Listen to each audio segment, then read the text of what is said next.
Hi everybody and welcome to the Student Learning Support Service. My name is Lauren and in this video we're talking about conclusions. Yes, those tricky, difficult beasts that are conclusions.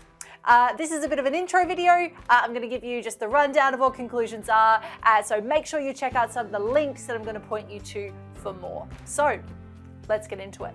Now, as I said, the conclusion can be a little bit of a difficult beast. Unfortunately, it's not quite as simple as just restating the points that you outlined in your introduction, which is, I think, what many of us think about when we think about writing conclusions.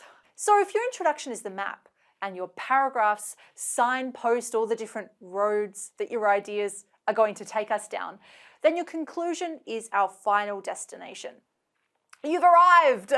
This is your last chance to leave an impression on your reader and show once and for all that what you have just been talking about for the last maybe few thousand words has been worth reading, or that the journey has been one that's been worth taking. So your conclusion does bring together the main points of your assignment in order to demonstrate your thesis or your argument or the main topic of your work. But, as I said, it is not a simple restatement of what's in your introduction, though it may use similar language. It is a little bit more complicated than that, because your conclusion, while it is bringing the main points of your essay together, what it's really doing is synthesizing them or drawing them together. So it's not simply a matter of summarizing or revisiting each point, but showing the reader how how taken together they have led you to this destination.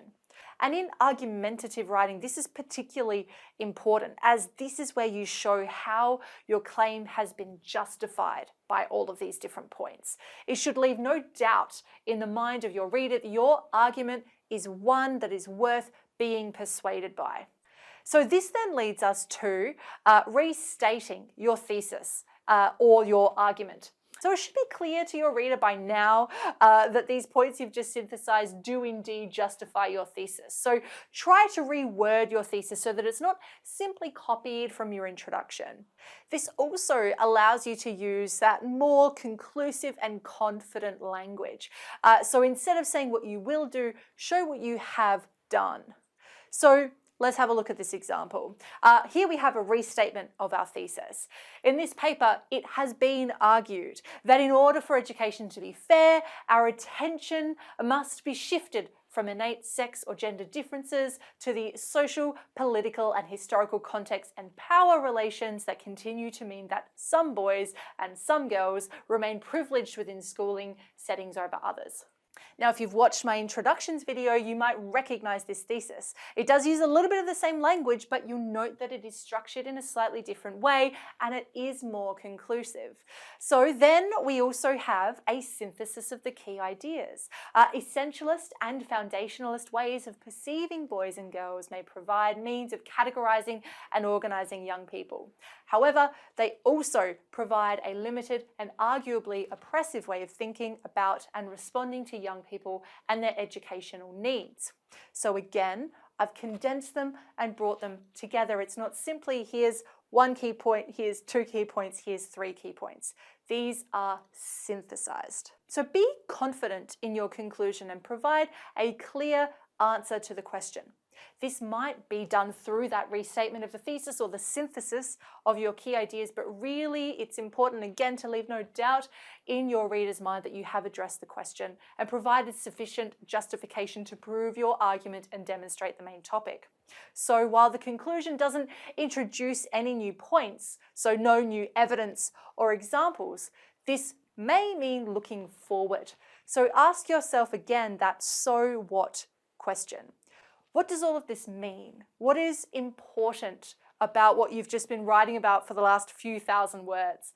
This might mean drawing out implications. So what does this mean in the bigger picture? Or showing the relevance of this topic to other topics or to other research, or making recommendations for things like policy changes or areas for further research. Now note here the confident and conclusive language of this example. there can be no doubt that such a complex issue as this cannot be solved quickly, and that co-educational schooling can raise just as many issues as single-sex schooling. We have that clear and confident answer to the question that demonstrates its importance, its complexity, and it points to areas where we can go from here. The solution, therefore, may be to concentrate our efforts on providing rich learning environments for all young people while actively probing the ways in which educational inequalities can be reproduced. And indeed, this is a vital area for research.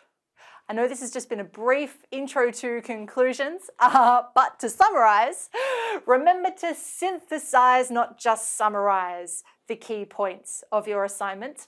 Restate your thesis and show how you have answered the question. Look forward, draw out any implications, show the topic's relevance, or make recommendations. And finally, end your conclusion with a bang. Use a clear final sentence that leaves your reader with that overall conclusion and closes the conversation down. Now, it should be said that this is, of course, just a guide, okay? So you may not need to include every single point that I've outlined here, and of course, how much of this you include will be determined by the length of what you're writing, the discipline you're writing in, and of course, the logic of your assignment. Go with what is most logical and appropriate for your paper. Otherwise, I hope this has helped.